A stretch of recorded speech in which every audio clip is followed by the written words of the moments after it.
Ladies and gentlemen, welcome to Nobody is Shiftier with the Shifty Hippo. That is right. I'm back with you guys this week here. Going to talk a little bit of football, a little bit of hockey, a little bit of baseball, a little bit of basketball. Going to get a little mixture of everything in here this week. So we're going to start off with hockey. Now, before I get to hockey, I do want to mention for anybody that will be seeing this, if you watched Jacked and Canned last night, you might have noticed that I had a tank top that looked very nice on me. I was going to wear it again today. But unfortunately, I have the most disproportionate upper body size to lower body size that has ever existed. So I was wearing this tank top that fit me very well. And as soon as I went to take it off after the show, pretty much split the whole thing down the seam. Basically, it is now just a flap on the left side of my body. It's one of the problems. I'm sure that there's probably somebody out there listening that is a 5'4" dude that's upper body is significantly larger than his lower body. Yes, I do, in fact, skip leg day. So we're going to kick it off today with the NHL. As the Avalanche were up 3-1 in this series, and I was actually looking to do this show last night so I could put this take out there in front of everybody. The Lightning got you right where they want you. Like, they don't want it to be boring to win 3 in a row. They need it to be down 3-1. Then they're going to turn that shit around. They're going to get it together. They're going to get going. Now, I will admittedly say I have watched very little of this series because as I have switched to overnight shifts at work, hence why it is currently 7:15 p.m. and I'm drinking a Red Bull, I have not been able to watch the majority of this series. And honestly, I haven't even caught a whole ton of the highlights. I did, however, get to watch in game 5 the last maybe 7.5 minutes, give or take. And I got there just about in time. John and I had stopped our show. I went upstairs. I was like, oh, I wonder if the game's still on. I threw it on there, and it was just about maybe a minute and a half, maybe even less, before Tampa got the go-ahead goal there in the third period that put them up 3-2 in the game. I think was the final on that. Yeah, 3-2 sounds right. I don't think it was 4-3. But that does make the series now 3-2 in favor of Colorado. Colorado, they might, like, now that I'm actually being serious, not just doing the thing where Tampa has them right where they want them. I think that Colorado has just been the best team in hockey the last 2 years and just had an incredibly disappointing playoffs last year. Tampa is going to be hard to kill. They're looking at something unprecedented from most things in sports. The last time that there was a three-peat in the NHL was in the 1980s with the New York Islanders. In football, I don't even know that there's ever been a three-peat, at least in the Super Bowl era. I'm pretty sure no, there has not been in the Super Bowl era. There's been 3 and 4 years a couple of times. I think we saw that with the Patriots in the early 2000s, and I believe that we saw that. I got it in my head we saw that with the Steelers in the 70s, but I'm not 100% sure that I'm right there. But you don't even see that kind of stuff very often. So really, in sports, this is pretty well unprecedented. Now, when we look to what's left in that series, we got 2 games. We got one in Tampa and one back in Colorado. And one of the things that I see coming from this game is that as we look at that, I actually think that more than 9 out of 10 times, it's a bullshit take when somebody says when there's a 3-1 series, oh, well, you don't want to let them win game 5 because then they get game 6 back at home and then they get game 7 if they win that, and then they'll have all the momentum. More than 9 out of 10 times, I say it's a bullshit take. Of course, you want to win the game. Like, you want to end the series. You don't want it to continue. You don't want it to linger. And also, the vast majority of the time, the team that's up 3-1 is going to win that series in one of the next 3 games. So I've never understood why it is that people like going to that take. I actually think that it does make sense in this case. This is probably the first time in, at least in what I can remember, that I believe this take to be true. because Tampa, again, is looking to do something that you've never seen a team in hockey do, at least really for a lot of us in our lifetime. They have a chance to do a three-peat. You don't see a lot of those.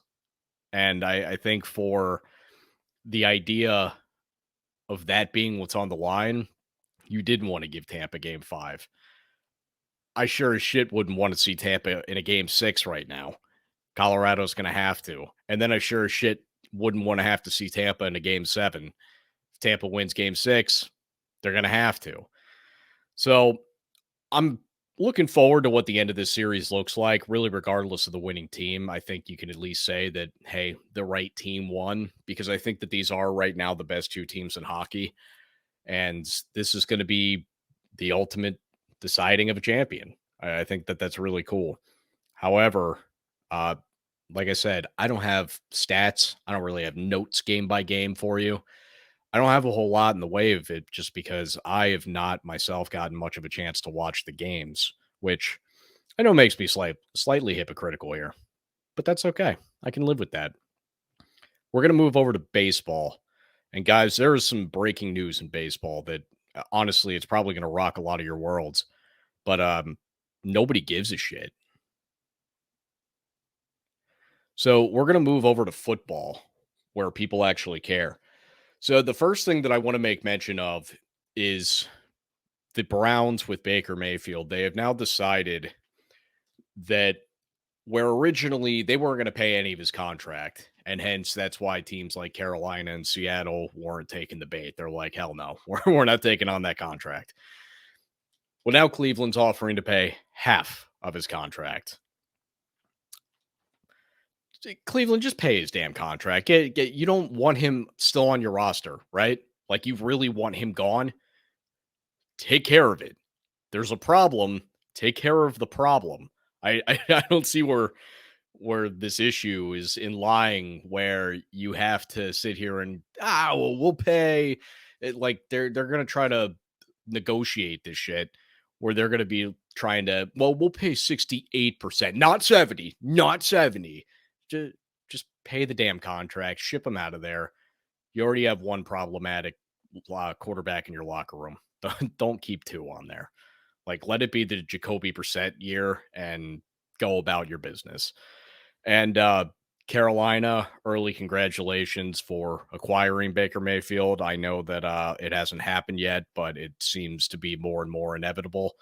And well, congrats on probably being a nice 6-11 or 7-10 team. That should be fun. Second piece of NFL news, and granted, I guess this isn't so much the NFL, it's more so the NCAA, but Arch Manning commits to the University of Texas. This is pretty cool.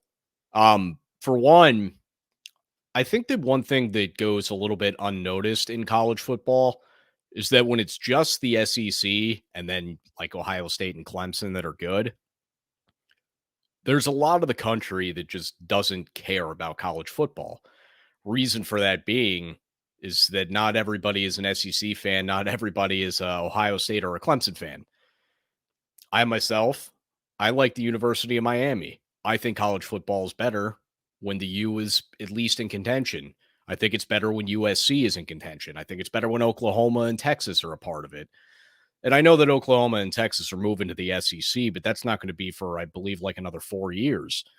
So Arch Manning committing to Texas, that now puts Texas immediately onto at least a map of interest. It doesn't necessarily equate to immediate success, even though it appears from all accounts that Arch Manning is one of the best prospects ever coming out of high school. But I'm not going to sit here and say, well, yeah, Texas is about to go take the NCAA championship here for, whatever amount of years. I'm not saying that. What I am saying is that this does make Texas more interesting than they have been in actually quite some time, because Texas has been really since Vince Young left, I feel. I don't know that they've been any better than somewhere in the lower part of the ranked teams. Texas just hasn't felt like Texas that I grew up with. So I am happy to see that. I think USC is going to be better this year. I do think Miami is going to be better this year. I think that we're going to have more competitive teams outside of just simply what's there in the core of the SEC that we have seen over the last, what, decade and a half of just utter dominance. Like Clemson and Ohio State have been the only two teams that have kept up with, you know, Bama and then one other of college football's teams. Like it's always Bama and then it's, LSU, it's Georgia, maybe it's Florida here and there. You don't know who that second team's necessarily going to be. Auburn's been in there a couple of times, but it's always Bama and one other SEC team, and then it's been Ohio State and Clemson. That's been it. You had the 1 year of Florida State. I guess that was cool. As we look further into football, one thing that I wanted to get off my chest here is Gronk retires again. Ah, um, obviously, man, Gronk, he can do whatever he wants at this point. He's, what is he, 30, 31 years old, something like that, 32. He's really not that old, but he's taking a beating, man. The guy's got like his limbs are all made of robotic parts at this point. I'm pretty sure you got to throw some WD-40 on him when he's on the sideline just to get him loosened up.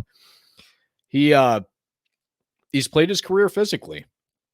And I don't think that anybody should be disappointed that he's leaving. The two pieces of news that I did find interesting with this, piece one is his agent does come out and say that he could foresee Gronk coming back if Brady gives him a call like late in the season, is like, hey, want to come on back? So that I do think's funny. I find it hilarious that Gronk's just perpetually, he might be back late in the season. And that's just the way he's going to spend the rest of his career. The second piece of that is I'm almost curious if him leaving this year does signify that this will be Brady's last year. I personally have not thought so this whole offseason because I honestly, I don't even think the Tampa is still going to be the last place that Tom Brady plays. I think he's finding a way to Miami, and I think he's going to make that work. And it's probably not going to be this year. But I would anticipate that next year we can probably look to see Tom Brady in a Miami uniform, considering that he had a deal done, set, and ready as far as how he was going to get to Miami this offseason. And it oddly enough just blows up by the Brian Flores lawsuit. So I think that this is still not the end of Brady, but Gronk retiring does make you wonder, because we know that Gronk doesn't want to play for anybody other than Tom Brady. And if Tom Brady's not going to be there, well, Gronk's not going to be there. So I find that piece interesting. And then the last piece of NFL news before I dive over to the NBA. So I was looking on Twitter and I saw something from Jim Trotter, top 5 most improved teams from last year to this year. It was number 5 is the Jets, number 4 the Seahawks, number 3 the Jags, number 2 the Lions, and number 1 the Broncos. Now the Broncos does make sense. First piece that I want to get out here is please take me off of any list that includes the Jets, the Lions, and the Jags. I don't want to be on that list. God help me. Like that is just not a list I want to be a part of. So seeing that was already disappointing enough. But then as I'm looking at the improvements that he has charted, he's got the Seahawks improving by 5 games. I'm gonna let that sink in for a second of 5 games. So let's think of what Seattle was last year. They were 7-10. So they're 5 games better. They're going to be 12-5. Really? The Seahawks are going to be 12-5. Okay. What? Like, where are you getting that? We're likely going into the season. It's either going to be Drew Lock or Geno Smith, already going to be bottom 5 in the NFL at the quarterback position, more likely than not. It's the most important position in football. Again, still have below average corners, below average pass rush. We definitely have the signs of a good new offensive line, but are they going to be great in year 1? Do we really think that our 2 rookie tackles are about to take the league by storm in year one? No. And again, they're protecting guys that, well, frankly, even with protection, will probably struggle. Our run game is run by committee of 5. Like, I'm not even sure who's going to be on and off the field at the running back position. We got Tyler Lockett and DK Metcalf, man. I can't take that away from us. That is pretty cool. Outside of that, like, what am I looking at that makes us a 12-5 football team? Our sweet linebacking core, Quandre Diggs. It's all about Quandre. Like, why are we going to be 12-5? You know I want that. Every year I want that. Some years I just want it to even be better than 12-5. We might go 5-12. And I mean that as in we might be able to accomplish that. I frankly think we're going to be worse than that. But I we're not going to be improved. We just lost Russell Wilson. And also on this list, number 1, the Denver Broncos. What did they do? They got Russell Wilson. So they get significantly better by getting him, and we get significantly better by losing him? Wait, what the hell is that? It just doesn't make any sense. I wasn't really against this list all in all, because as I'm looking at it, I'm like, you know what? I actually do think the Jets are going to be significantly improved this year. The Lions, they could be. I mean, there was obviously something there offensively. They just had a terrible defense. The Jags, they spent a lot of money. I don't know that the Jags are necessarily going to be that much better. And yeah, I agree that the Broncos are going to be better, but the Seahawks are not going to be better.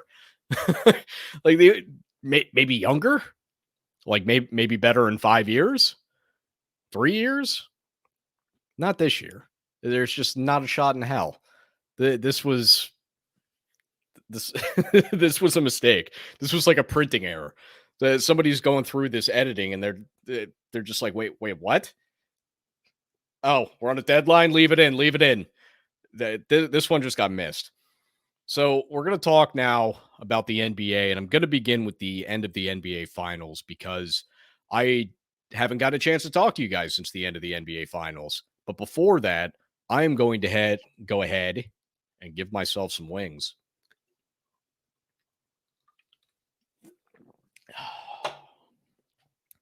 I love the taste of Red Bull.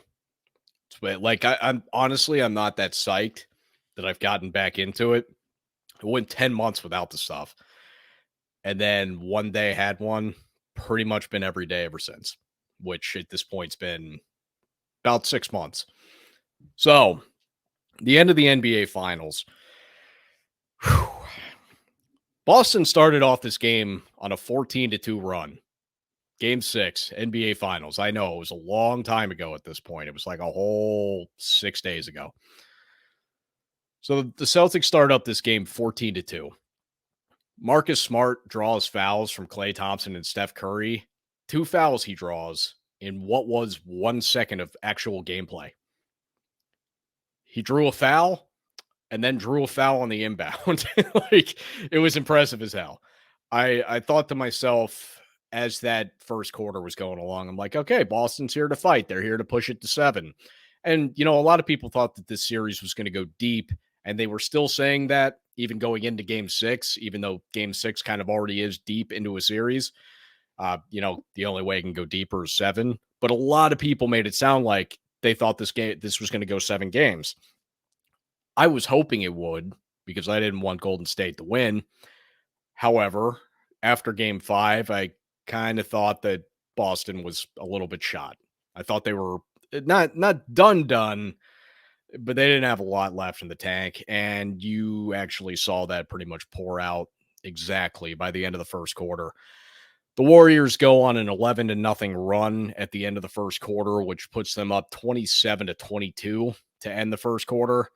And to begin the second quarter, the Warriors continue that 11-0 run, add on another 10, making it a 21-0 run. And really from that point, Boston never came back in this game. I mean, for the most part, when you look at this, Boston only had 39 points at halftime. 39 points at halftime. That in of itself should be enough to tell you most of the synopsis of this game. They got 14 quick ones, and then 25 more throughout the entirety of the first half. That's just you're not going to win NBA games playing like that, except for an occasional game, maybe against a team like a Detroit or Sacramento, teams that struggle to put the ball in the basket. 39 points at the half in today's NBA is just never going to get it done. You got to be at least close to 50. If not, most teams are a little bit over that. Hell, some teams put up 70 in the first half. It's just the way the NBA works today. So obviously, Golden State wins this title. Steph gets his first finals MVP. You can tell how psyched I am about that. So there's obvious questions that come from this. Now, I want to start with Jason Tatum. I think that this should be something that Jason Tatum really thinks about in the offseason, just his performance throughout that finals. And this isn't like one of those, he should be ashamed of himself kind of takes. It's not anything along those guidelines. Jason Tatum, like many NBA players, he shrunk in his first NBA finals. You might remember once upon a time, LeBron, in actually what was his second finals against Dallas, he got tentative. He stopped shooting the ball. He just kept playing hot potato, giving it to D Wade. He spent that whole offseason working on a post game and working on ways to get to the rim whenever he wanted to get to the rim. Ever since then, LeBron now has a thing where if his shot's not dropping, he can still go get points whenever he feels like it. And it's been like that for over 10 years now. We saw this with Michael Jordan against the Pistons in the Eastern Conference Finals back in the late 80s. His shot wasn't dropping. They were playing physical with him. MJ went and put on some weight. Now he can go take that beating. He's diving to the rim like a missile now. Like he was just plowing through Pistons, getting to the rim, getting his buckets. We've seen great players that have just had to take that first L, think about it, and figure out a way to always be able to capitalize on what is your game. You always, as the best player on a team, have to be able to get points whenever you feel like it. You can't have games where you just only come up with 13 points. And actually, I believe that's what Jason Tatum had in game 6. I believe he had 13. You can't have that. But again, this isn't something where I feel like Jason Tatum, it's like, oh, terrible for Tatum. Just terrible job. Yeah, it wasn't great. Spend the offseason, figure out something that you could do that at all times is going to work for you, whether that be a post up kind of game, whether that be something where you're going to be able to just plow your ass to the rim. But granted, I don't think that that's going to be what Jason Tatum's game's going to be. I don't think he's going to be somebody that can consistently get right to the rack. Jason Tatum he doesn't play physically very well. He's relatively physical on defense, but offensively, I think it throws off his shot when he gets physical with guys. And I don't know if that's fixable, but he's got a lot of height and a great actual shot. I think if he would be able to, say, post up, get 12 feet from the rim, and then have a nice little turnaround jumper that always drops for him, kind of like what Melo's really good at. I think there's a place for that still in today's NBA, and I think that that's something that Jason Tatum is going to need to add to his arsenal. Granted, I'm not suggesting that that's the only thing that he can do. It has to be something, though. He has to have something that's going to be able to be his staple move, and that's what's going to make Boston better. Because the first thing that everybody does now whenever a team gets knocked out of the playoffs is, well, what do they need to switch? Who do they need? Let's blow it up. I don't I think you could run it back with this exact roster. I don't think you need to change anything. Now, obviously, there's pretty much always going to be some type of change in a team, any team, from one year to the next. So, yeah, sure. I'm sure that somebody will not be there. Doesn't necessarily need to be a starter. One thing I heard the other day is they should trade Jason Tatum for Bradley Beal. What? Why? Like, Bradley Beal is really good. I agree. And he is somebody that will just go get buckets. Yeah, your offense did struggle some, but you're going to give up on what is like somebody that's right around the top 10 player in the NBA to go get Bradley Beal, who's just a bucket machine.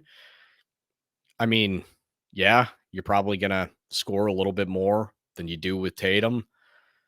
You're going to be able to defend as well. I mean, I know your team's got defense. I know you got Mackie Smat, Robert Williams, Jalen Brown, Al Horford. I know you got some guys, but you got to realize that Bradley Beal now on your defense, like you're gonna have somebody that can't just one-on-one guard, you know, Kevin Durant, for example, somebody that Jason Tatum guarded pretty damn well in the first round of the playoffs this year. So I think that overall that kind of trade would be a loss. I don't think that they need anything different. I've also heard that some ball handling could be added to Boston. Now that I don't necessarily disagree with, but at the cost of losing one of the guys that's kind of an impact player on this team, like, well, what are you going to do? Go? I mean, I guess it wouldn't be the worst thing in the world to get rid of Marcus Smart and grab a point guard that can really control and handle an offense.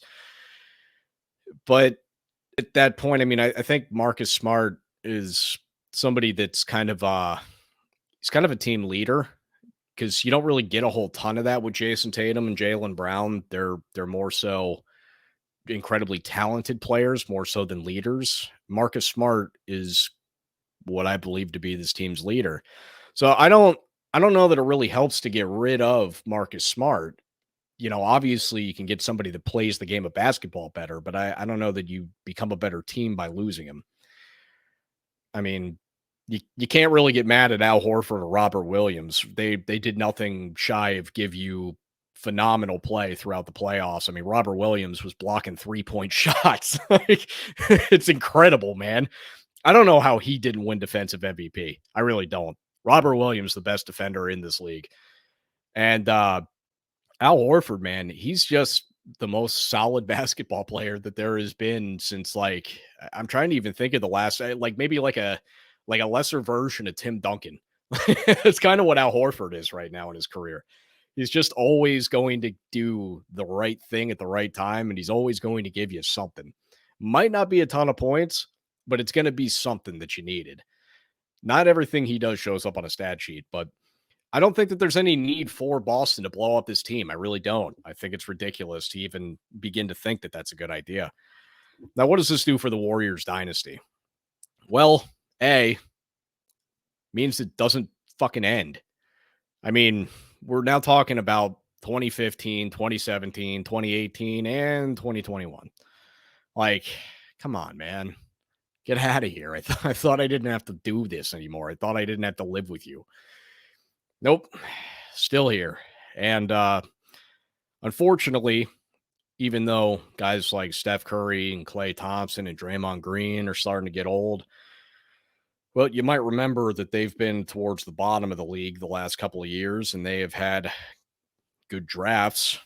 So now they've got new guys coming in like Jordan Poole, and they got this Kuminga guy, and they got this Wiseman guy, and it's like, oh, come on. Like they got a new wave of people coming just in time to save the day and continue this damn thing. Okay. So obviously, this does make the Warriors dynasty even greater that it was able to take a couple years off. And, you start to look at them now similarly to what you did with the Spurs back, spanning from like 1998 to 2014, just always consistently in and out of it. And then you can look at it kind of like the Patriots 01, 03, 04. Yeah, 10 years off, but yeah, not exactly the same group of guys, but you have Tom Brady still. And you still have Bill. So that's what this does for the Warriors dynasty. And it doesn't look like it's necessarily ending anytime soon. Now, do I think that the Warriors are going to be the best team in basketball next year? I absolutely do not. I don't know that they were this year. Some of this with Phoenix was injury, but I don't know what else it was. There was something in the playoffs there that didn't go right because Phoenix, I watched all season Phoenix be better at basketball than everybody else in this league. I don't know what the hell happened to them. I don't know that that Milwaukee without Chris Middleton, I don't know if he is healthy, if they might be better than Golden State, because he is unstoppable, man. Like that guy is just incredible to watch play the game of basketball. He gets to the rim whenever the hell he feels like it. So I think that there are teams that are already potentially better than Golden State in this league. And then as we look towards what the future holds, well, I think that we've got teams like Miami, teams like Boston that can improve. They can become a little bit better. And then guess what? They're right there in the fray of things. So Steph wins his first finals MVP. What does this do for his legacy? Thank God I have not heard a lot of people saying he's now a top 5 player all time, because he's not. Um, he is an incredibly impactful player. He's changed the game of basketball. He's absolutely a first ballot Hall of Famer. And personally, I do think that he is a top 15 player all time in the NBA, even as one that really doesn't like him. However, I was a little bit worried as soon as game 6 was ending. I'm like, shit, I don't want to have to hear all this. Oh, Steph Curry's better than Kobe. Steph Curry's better than I haven't heard any of it. I'm pretty psyched about it. Like what I'm getting is you put him somewhere like just under Larry Bird now, and I'm like, you know what, I can live with that. I can live with that.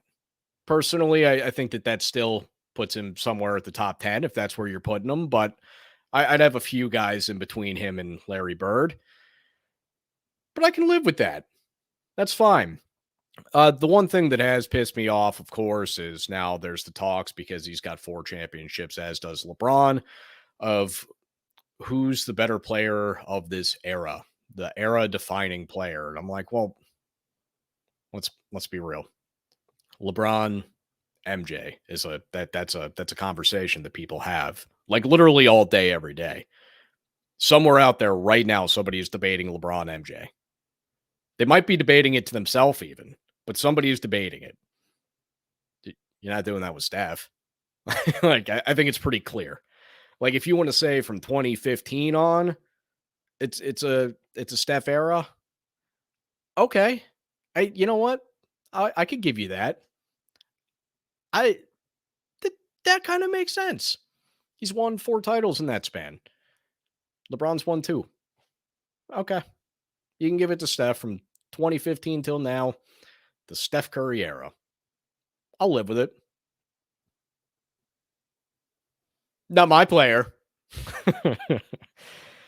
um so we're going to move over now to what has been the breathtaking art of the Kyrie Irving business.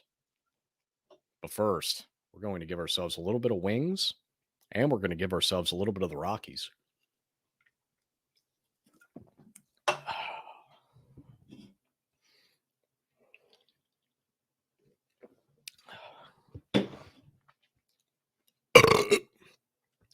It's a smorgasbord. It's very classy. So, Kyrie Irving. All over the news lately. Looks like he may want out of Brooklyn.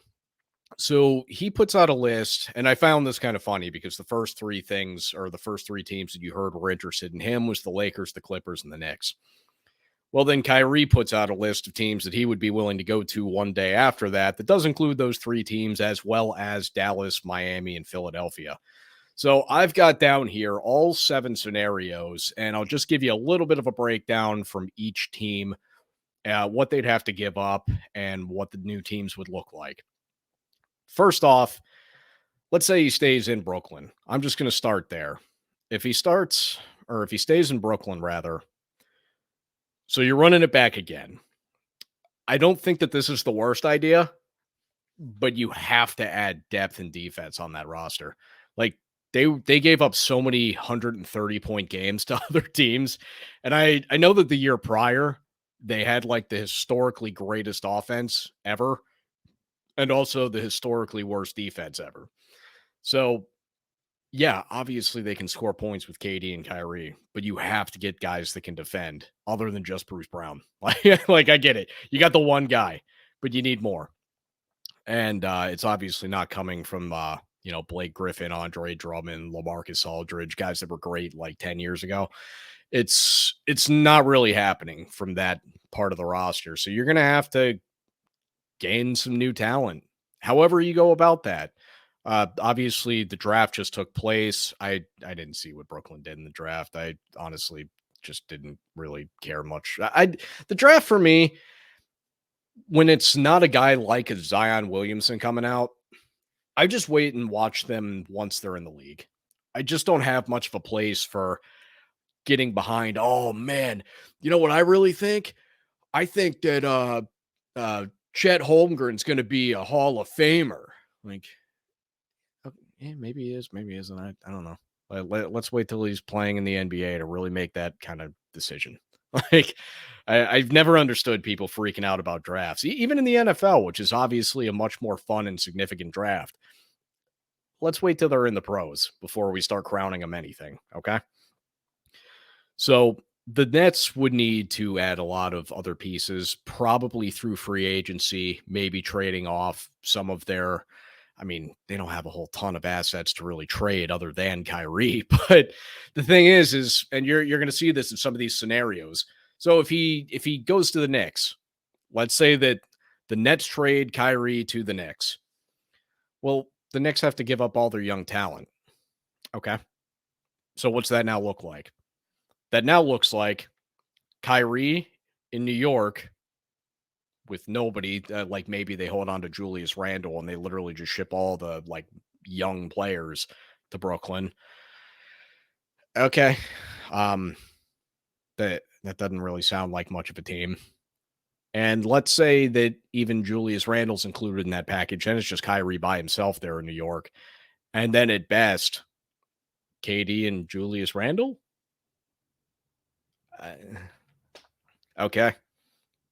It's a downgrade for both teams.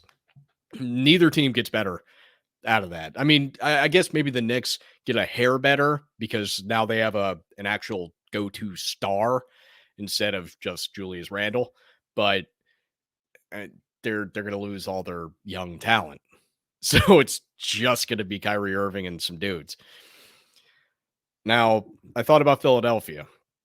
Here's one thing to keep in mind because I already heard people going, "Oh yeah, you could just flip him for James Harden." Well, two things. One of which did you forget that the Nets literally just traded James Harden to Philadelphia in the middle of last season? They're not taking them back. It's not going to be like, "Oh yeah, just James Harden." No, James Harden will not be a part of that deal. Keep that in mind. So, what does Philadelphia trade? They're obviously not going to trade Joel Embiid for Kyrie Irving like that. That's just dumb. So you got Tobias Harris, you got Tyrese Maxey. You probably need to include both of them to get Kyrie Irving. I don't think that the Nets are going to give him up for just one of those guys. It's probably going to have to be those two and something else. And then we're looking at Kyrie, James Harden, and Joel Embiid. Sounds good. I don't know how well it actually works. I don't know how that plays on the court. Obviously, we don't know what Kyrie's going to be like mentally next year. We don't know how much he may or may not play. Um, I don't know necessarily that he meshes incredibly well with James Harden. We didn't even get to see a whole lot of it in Brooklyn, so I honestly don't know. And I think it would be kind of dumb for Philadelphia to get rid of Tyrese Maxey, who seems to be a budding actual star on that team. So then you look at what that does for Brooklyn. Well, now you got KD with Tyrese Maxey and Tobias Harris. Okay. I mean, honestly, not terrible, but I'd rather run it back with Kyrie and KD. So again, I think that this is something that's probably, although it creates more of a splash and more interest, I think this is more likely bad for both teams than good. What if he goes to the Clippers?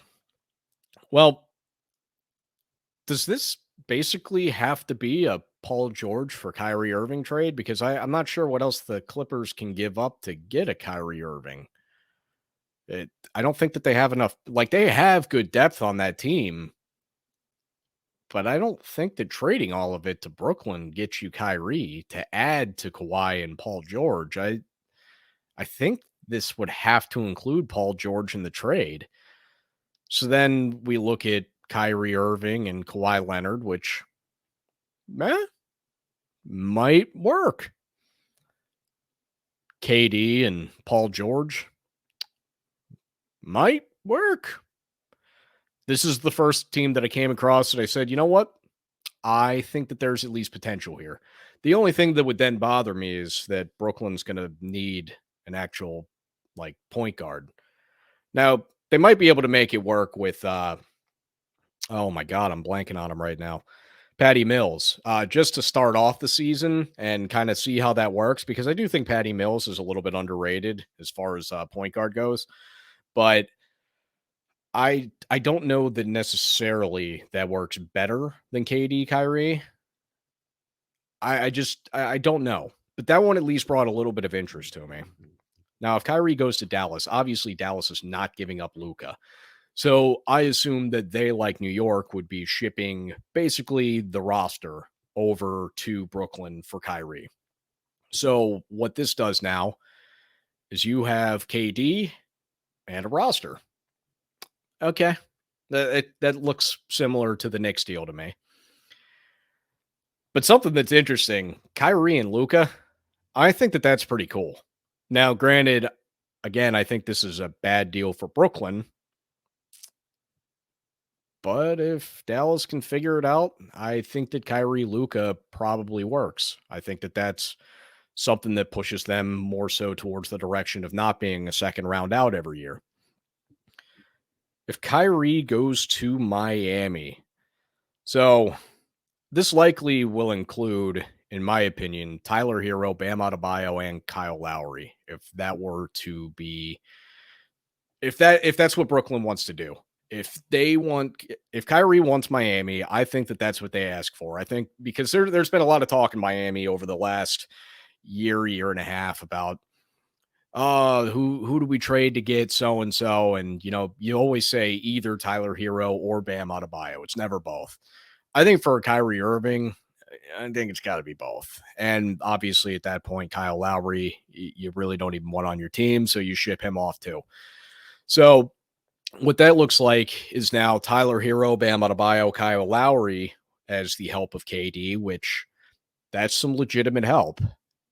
And then in Miami, we're talking about Kyrie Irving and Jimmy Butler. The only thing that I don't like about this is I would personally, if I'm Miami, I don't pull the trigger. I don't know if I can trust Kyrie Irving to play really any games. You just don't know with Kyrie. And additionally, what you have right now with the young talent there with Tyler Hero and Bam Adebayo, who, yeah, they might not get a whole lot better than they currently are, but they're pretty damn good. They just really need to get a little more consistent. That's the only thing that you need. You need them to consistently be closer to their top than their bottom. I think I'd prefer to just keep that team intact than to trade it all for Kyrie. Although Kyrie and Jimmy Butler would probably work pretty damn well. Although with the way that Jimmy Butler is with other players, you do have to worry a little bit about if somebody like Kyrie Irving really would be able to coincide in Jimmy Butler's world. Personally, I'd rather see Miami try to trade one of those pieces and Kyle Lowry and see if maybe you can gather a Bradley Beal that way. That's what I'd really like to see Miami go for. That way they can have a consistent score. Because kind of like Boston, they're lacking somebody that can just go get buckets. If it's not Jimmy, and it's not really Jimmy's game to go get all the buckets. He can. He's Jimmy Buckets when he needs to be, but that's not what Jimmy Butler's game is really predicated on. As fun as that playoff run was, that's really not what Jimmy Butler plays like most of the time. So I'd like to see Miami try to go get somebody like a Bradley Beal and I'd like to see him keep Bam because I think that Bam is probably behind Robert Williams, the next best defender in the NBA right now. Also, I guess Giannis has to be included in this. I've totally overlooked Giannis as I've talked about the great defenders of the NBA. That dude's impossible to get by. Now, the last one here is the Lakers because obviously the Lakers are in contact. And me as a LeBron Homer fan, I actually don't like this trade. I keep seeing these things on Twitter, right? and it's, people photoshopped in and all that fun stuff. It's LeBron James, it's Anthony Davis, and it's Kyrie Irving, all in Laker uniforms. The Lakers and the Nets have started these talks, and the Nets have said, we are not getting rid of Kyrie unless AD is part of this deal. So it's like, oh, can you imagine? And it shows the three of them. Like, no, literally, I can't, because the Nets have come out and said, if we're giving you this, we're taking this one. So no, you can just get rid of AD if you're going to do that little Photoshop. And it could just be, just take a picture of Kyrie and LeBron in Cleveland and then just Photoshop the Laker jerseys on them. Like that. That's exactly what this is. So honestly, I don't want to sit here and say that this is a bad deal. I would personally rather try to run it back with AD, who I think's A, an incredibly talented player, and B, I can, even though he's very injury prone, I know that he at least will show up when available. I don't know that about Kyrie. I don't know that I want to live in the new Kyrie world. But outside of that, I mean, I do think that there is some upside to that. Obviously, we got to see what it looked like with LeBron and Kyrie in Cleveland. They won a title. Now, granted, they had a Kevin Love on that team. I think that the Lakers will still need to do more work. It can't just be, oh yeah, we got Kyrie Irving. We did it, boys. Let's run it back. Melo, Dwight, come on back, boys. They're gonna have to do more than that. But it's something. And what that does then for Brooklyn is KDAD. That actually helps Brooklyn. So it might work for both teams. I wouldn't want to pull that trigger, but it could work for both teams. Now, as we move through this offseason, obviously some questions will be answered here. I love the NBA offseason. It's next to, honestly, I think I love it just as much as I love the NFL offseason. With all the transactions, all the movement, you get to think, oh man, what's this roster going to look like now with this guy? And in the NBA, since your roster only has usually about 8 to 10 players playing in any given game, every guy that you get really impacts something on the team. Whereas in the NFL, obviously, if a quarterback moves, Denver's going to be incredibly better this year with Russell Wilson instead of Drew Lock. But when you went and got a guy that's going to be like your interior linebacker that, he's solid, people get a little over the top on that kind of stuff sometimes. Like, oh, Super Bowl now. It's like, what? You got an above average interior linebacker. Like, slow down, buddy. But I'm excited to see where some of these guys end up here as we move throughout the NBA offseason. Kyrie is obviously the big name. Bradley Beal has said that he has already made up his mind, and I hear sources close to him saying no, he has not. But I'm excited to see where these guys go.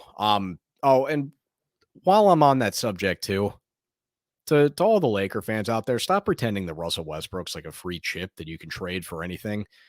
Like I keep waiting to see like photoshopped in here now, like, oh, we're gonna trade in Russell Westbrook. We're gonna get Giannis. Like, what? We're gonna get KD. No, we're gonna get them all. Nobody wants Russell Westbrook. The same reasons that we don't want him, nobody else does either. Like, yeah, I'm sure we can get something for him, but it's not going to be a top end superstar in the NBA. And it's nothing against Russ. I've loved watching him his whole career. He plays like there's a fire behind him, and he has to get to the rim right just now, and he's going to save the planet by doing so. But he's a terrible jump shooter, and in today's NBA, you can't be a terrible jump shooter. It's just not going to work. But Lakers fans, please stop. Like, we're not going to be able to pull out some weird trade that gets us the best players in the league for Russell Westbrook. Like, you know what we might be able to get? Malcolm Brogdon. All right. Well, let's stay realistic here. Malcolm Brogdon. All right. Ladies and gentlemen, this has been Nobody is Shiftier. Next week, we will be sure to talk about probably a lot more of the same. This is an incredibly slow time of the year as the NHL playoffs wind down. We now come to a place where it is just off-season talks in the NFL and the NBA.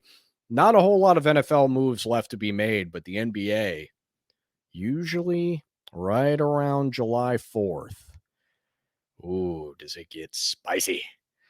So I'll be coming to you guys next week with another show of Nobody is Shiftier, where we will be sure to talk about NBA off seasons and some potential signings and trades. Thank you very much. I will see you next week.